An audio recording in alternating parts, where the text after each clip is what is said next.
Hi guys, I'm Adam Wilborn from What Culture Football. And I'm Adam Nicholas from What Culture Football. And coming up, is match of the day under threat? Barcelona's transfer for Griezmann, although he's already technically there, could be blocked by La Liga.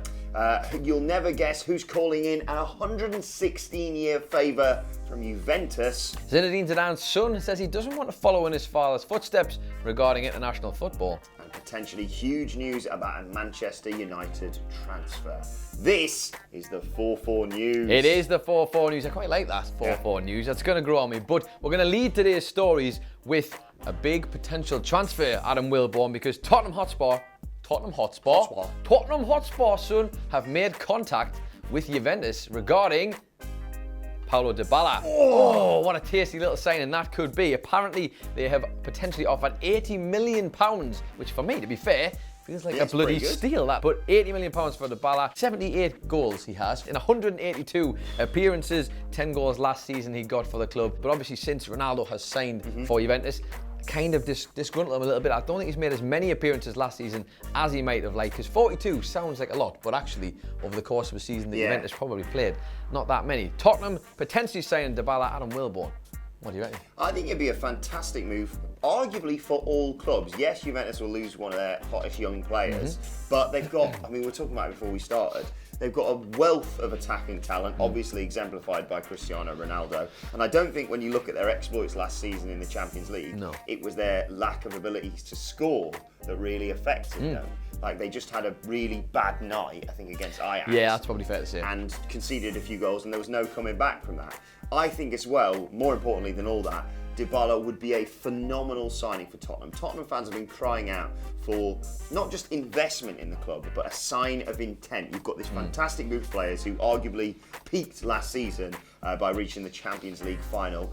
And now, to avoid complacency or people's heads being turned, the likes of Christian Eriksen, of course, has been mentioned. Harry Kane is always going to be a name that's going to be linked with some of the biggest clubs in the world. If you can bring someone like Dybala in to complement the likes of, as I said, Eriksen, Kane, Son, Ali, Lucas Moura, it would be a fantastic signing, and hopefully it might be one of those things that helps them kick on to the next level, because you know the last time we talked about them winning the Premier League is when Leicester won it. Yeah, well, all I'm imagining in my head is Dybala and Kane working together as a front pair. Yeah, I think the big thing we talk about whenever we mention Tottenham is that, you know, that 1 to 11 they've got this great, fantastic, exciting squad that, you know, we linked with winning the Premier League last season, but it was only really a two-horse race. You always mention with Tottenham depth. They don't have enough depth, but also they don't have enough strength in depth. Like, yes, they have, well, if you want to take Harry Kane off or he gets injured and Son's already on the pitch, we've got Fernando Llorente, which is depth, it's just not necessarily strength in depth. Whereas if you could take off a Christian Eriksen and chuck on a Dybala or do whatever, I think that's exactly what they need. And, you know, they need to start chucking some money about. Granted, they've just got a brand new stadium about half a season too late. But yeah, that's what they need to do next. Well, I think names like Lamela and Llorente are good having on the bench, but they're not, I don't know, it wouldn't strike fear in me the same way it would be as Dybala's coming on with 30 minutes left to play to completely change the game. Yeah, 2 or 3 injuries at the start of this season, and you could sense that you just sort of discount Tottenham from any sort of threat to a title. But signing of Dybala might tempt more players in. Who knows? Who knows? Right, let's move on, because some big news coming out from the Daily Mail today. They're reporting that Sky are apparently considering putting out 3-minute Premier League highlights online immediately after the top flight matches finish. Now they already do put out highlights of matches after they finish, but I'm fairly certain it's only on like social media and on their app. So the big thing here is if they put those highlights on YouTube immediately after these Premier League games have finished, be a big threat to the likes of a beloved show like Match of the Day. Because why would you watch that if you could? Well, it's a worry because BBC now are starting to run out of things that people need to go to BBC for. Like, this is one of the staples for, say, the weekends, Fridays and Saturdays, well, Saturdays and Sundays, but it's baffling to me that people haven't already started like YouTube. Obviously, we work on YouTube, so you can see the benefits of it, but you imagine the amount of revenue that could generate from that. If you had the highlights that you get within, I don't know, let's say 15, 30 minutes of the match finishing, everybody's going to go there, and there's revenue there to be generated. I would love to see the figures that they got for the highlights immediately after, because I reckon you'd be looking, depending on if it's a match where it's say like a 4-3 screamer, you could be looking at 1 million clicks. Yeah, the moment you hear or see on like a live text, this is a wonder goal, you're never going to believe this. You want to see it immediately. And we all do it, don't we? You do it on your phone now. For some sort of Iranian highlights or something like that. But Match of the Day is kind of a staple. I only really watch Match of the Day too, because I don't support a Premier League team. Yeah. My team will never be in the Premier League. And one day. No, they definitely won't. On Football Manager. I mean, we're in there and it's not much better, so don't worry. So I watch Match of the Day too, because it's a condensed version of the highlights. But yeah, if someone said, oh, yeah, the 5 o'clock kickoff's just, or the 5 o'clock kickoff's just finished and there's a great goal in it, do you want to watch that, or do you want to wait a couple of hours for Match of the Day?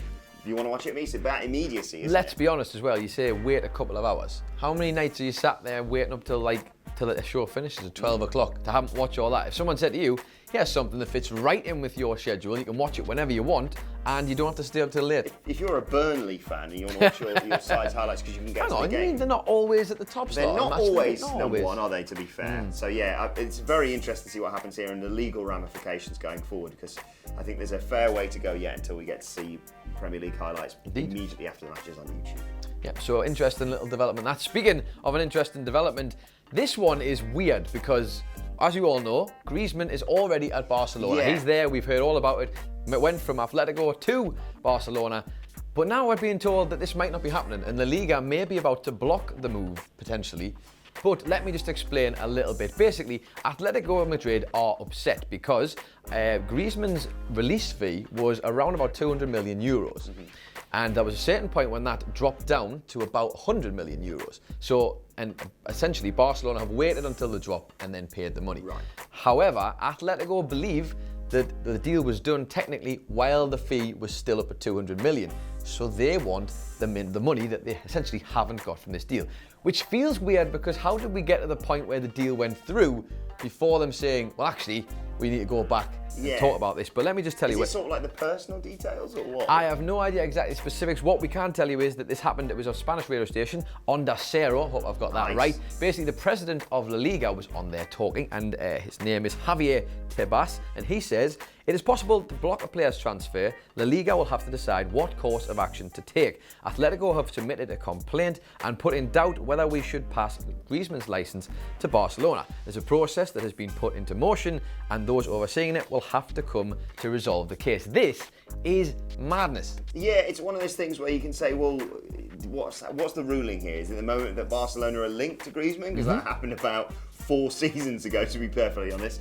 Or is it a case of a sort of a Spanish version of tapping up almost, of making sure the player's all right and has effectively agreed personal terms before you even get into the room, and then... I wonder if Atletico are saying there might be a case for where there's been essentially a gentleman's agreement, and that might have happened before the official date, but when the actual transfer has gone through, it might have been past the date where it goes. I think it was 120 million euros it went down to. So there's obviously there's 80 million euros there they're potentially missing out on. They could go and buy Paulo Dybala for that, essentially, if Tottenham end up making a success of that. So that's a lot of money. I also feel like there's a bit of, it feels like it's bad blood here, because Atletico have then proceeded to say that their club should be proud, their fans and their club should be proud that they're fighting this battle against Barcelona and refusing to be bullied by the bigger club. Yeah. Interesting. I, for one, would love to see the transfer cancelled and Griezmann has to go back to Atletico. Why would you want that though? I mean, obviously they're probably going to land in the middle and get maybe some halfway or something, but fascinating stuff. Another weird story to tell you about here. This comes from onefootball.com. Really interesting, this. Notts County are set to call in a 116-year-old favour from Juventus. Now, we all sort of know the history with Notts County and Juventus. Yes. In, I think, 1903, 06 sort of time. Juventus were kind of struggling for a new kit. They wanted to get rid of the pink kit, and they asked their English player if he knew about any kits that he knew about knocking around. He called in some favours and got the Notts County kit, hence why Juventus play in black and white. Well, now, Notts County, of course, are in a bit of financial trouble. They're really struggling at the moment. They've just been relegated. They are currently wearing last season's shirts. They've got new designs from Puma, but they haven't been delivered yet because they haven't been paid for. Now, there are apparently going to be new owners of Notts County being announced relatively soon, but in the meantime, Lillian Greenwood MP is going to write to Juventus on the club's behalf and ask for help paying for the new jerseys, calling in that 116-year-old favour. That is a debt. Listen, if they were a Lannister, they would pay their debts. So let's just hope there's someone there. There's still a good relationship between Notts County and Juventus. I think they played one of the first games in Juventus' new stadium. There was some. Did they not go for a friendly there or something? Have with them? Because this is funny because were it not for Notts County, I love Juventus purely because as a kid they had black and white kit, and obviously they were the first team I saw in Italy with a black and white kit, and I was like, Newcastle, Juventus. Obviously, still haven't supported Notts County yet, but that was the connection I made. So if anything, this is a deal. 116 years to wait to go. Yeah, by the way, what they should do is, though, surely, just give them Juventus's kit. This is what I was thinking. Could they not just give them Juventus's current or old kit and just change the badge? Right, turn around and booking you. Hang on, you've all got Ronaldo really, right? Like, they just put a Notts County sticker over last season's logos. Oh, that one where if they've all got 7 on, they have to do like the maths thing. Like that lad who couldn't have the number 9 shirt at Inter, and he had 1 + 8. 1 + 8. 1 + 8. Whoever sanctioned that, by the way. The jury's still out on you. Incredible. Yeah, that's madness. Right. But I hope they do it. Yeah. As a good Help nature. out Notts County. I hope they do it. It'll be lovely to see. But that was talking about teams of the past. We got players of the past. Zinedine Zidane, formerly of Juventus. Let's go right across to his son, Luka Zidane, who we have been told apparently he has the choice essentially of which national team he'd like to play for, because much like his father, he could play for the French national team through the nationality, or his heritage lies with Algerian ties. And I think he can play for Spain technically. Yes, he's technically, I think, because he's a resident, I guess. But basically, he's come out and said, as reported by DZ Football on Twitter, who are, in case you didn't know, Adam Wilborn, the home of Algerian football in English. They are. But good job you follow them. I know, just as well I follow them naturally. This popped into my inbox just the other day. And basically, he's come out and said that, obviously, goalkeeper, who was technically on Real Madrid's books, but he's currently playing for Racing de Santander, who he's going on loan to this season. He's basically said he wants to play for Algeria, not France. Now, this is probably a smart move, given the fact that France are obviously a much more elite international team, I think it's fair to say, than Algeria. But Algeria are no slouches by their own description. Yep, and they also had, prior to that, they had such an incredible World Cup. Maybe it's not the one just gone, the one before. They were brilliant. So there's reason. It's not just like, steer away from the French team. There's actually probably a good reason for them to be there. Yeah, absolutely. It's fascinating, this. The comments I read underneath it was really good, because I think it was mostly French fans going, well, it's fine, we've got good goalkeepers anyway, so not bothered. Not even bothered. It's a lot of pressure if you pull on a French shirt, isn't it? And your name's Zidane. Massive. Well, so that might be a bit of it, but then he's playing for Real Madrid. So I can imagine. But I can imagine that's probably why he's a keeper as well. We were joking about this before, but you wouldn't want to be. And I know he's got other sons, Zidane, who play football as well. I wouldn't want to be the one who decides to be the midfielder, because Christ almighty, that is a legacy that you are not going to top unless you just start headbutting people on a regular. That's the only way you're going to beat your dad, isn't it? It's the only way you escape your dad. I've headbutted 2 people now, so there you go, Dad. Ha ha ha. But let us know in the comments what you think he should do. And the final news story today surrounds the Lazio midfielder that everyone seems to be talking about almost every summer nowadays, Sergei Milinkovic Savic, I think is how we pronounce it. He's 24 years old, of course. Fantastic goalie. Fantastic goalie. Stellar work. And he's told his teammates at Lazio that he is going to leave the club this summer amid reports of a move to Manchester United. That's according to the Daily Express. Always been linked. I think last year we did a big thing about him being linked to many Premier League clubs. Man United is a name that always leaps out when it comes to him.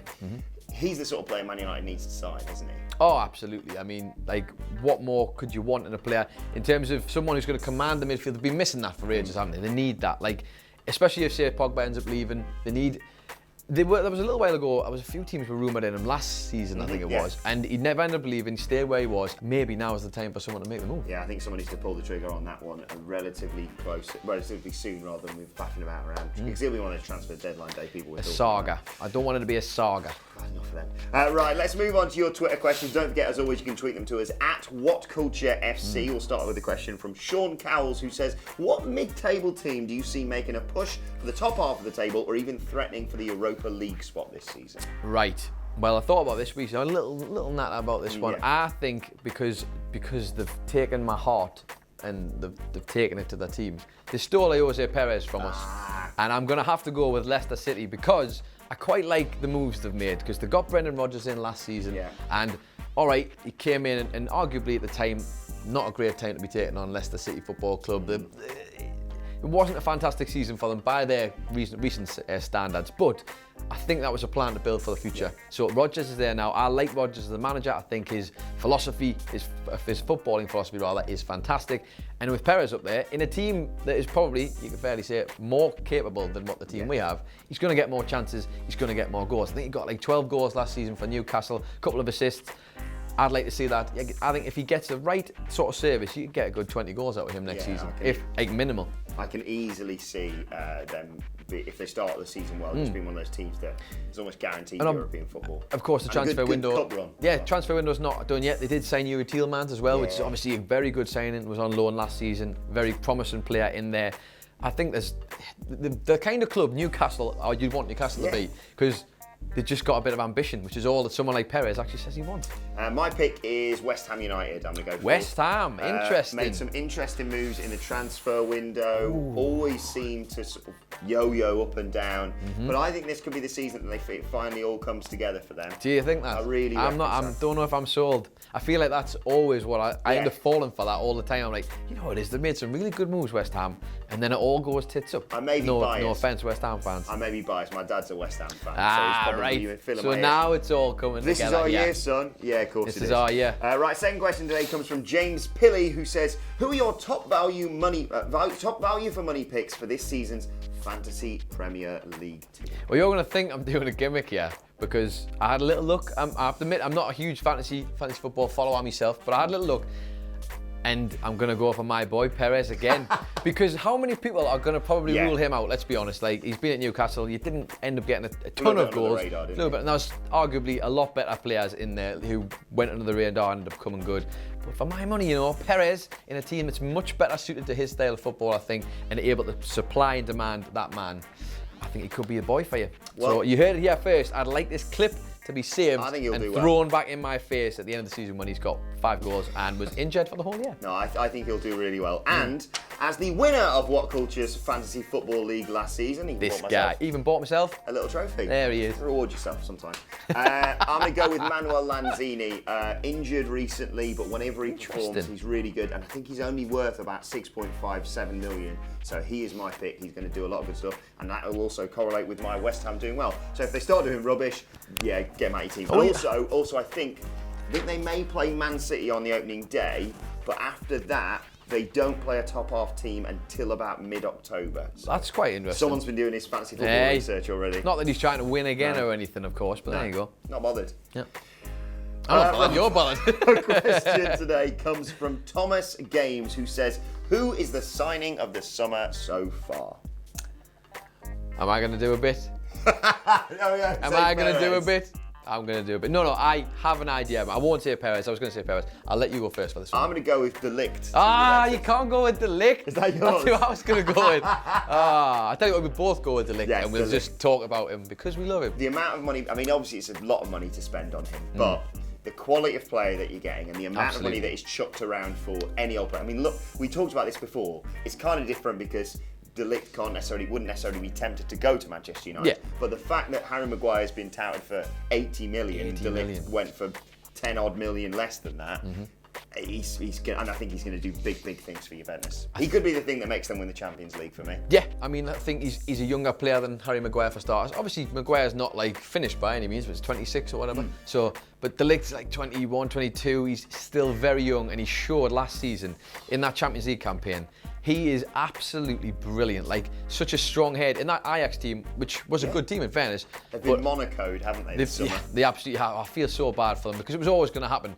I think if they managed, squad you've got there. Yeah, if they managed to win the Champions League, they might have been able to convince a couple to stay. But alas, it didn't quite happen for them. I think he needs to develop as a player. It's a shame because it's early, isn't it? He's young and he's going to go to Juventus, and that is a brilliant move for him, brilliant move for the club.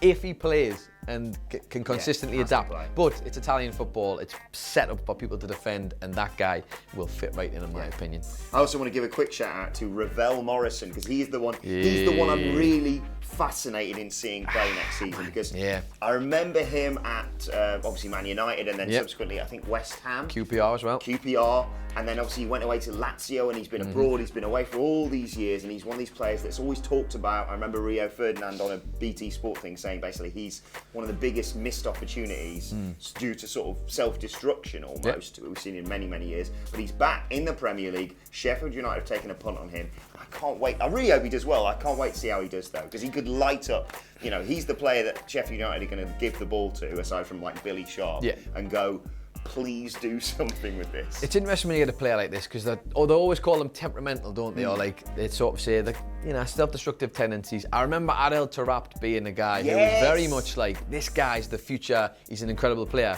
But he just couldn't put the pieces together in terms of. Not about him. Yeah, but ironically, how you ended up with the same issues with Ravel Morrison. So I'd like to see it happen. I'd like to see somebody come back and just completely take the league by storm and be like, I've matured, I'm a better player. But you get the feeling it could be a repeat performance for me. Right, let's move on to today's and finally, and it centres around the legend that is Tony Adams. Tony Adams. It's been revealed this week that Tony Adams has made the switch to rugby league. Don't worry, he's not playing. But he's made the switch to rugby league because he's, quote, bored with football. Hang on, define made the switch. So he's not playing, obviously. No, I think Andy Burnham's given him, he's got the, I saw the photo of him and he's wearing this like mayoral chain. So I think he's like... He's the mayor of rugby he's now. He's the mayor of rugby league or something like that. But yeah, he's made the switch to be involved in the process. So not just, I've stopped watching football, I watch rugby league now. But now Tony Adams is your man for rugby league. Well. At least he's not your man for football anymore, to be honest, because ever since he retired from playing, not good for me. Yeah, it's hard pass, Simon. Hard pass, firm no. But listen, Tony Adams was a great footballer, and I'm sure a great footballing mind. On the pitch, not off the pitch. On the pitch, but yeah, maybe he can do better in rugby. Who knows?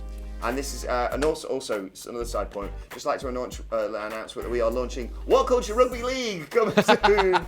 Courtesy of Tony Adams, the chairman and mayor of rugby. Let us know your thoughts on that and all of today's news stories in the comments section below. And don't forget to like, share, and subscribe. And subscribe to What Culture Football on iTunes or Spotify or wherever you get your podcasts from for daily football podcasts too. And send us your Twitter questions at What Culture FC. In fact, whilst you're on Twitter, follow both of us. You can follow him at It's Adam Nicholas, and you can follow him at you're going to say at It's Adam Wilborn. At Adam Wilborn. I'll do it for you. Thank God you're here. Right, mate. Thanks, Adam Nicholas. Thank you for watching, and we will see you soon. Goodbye now.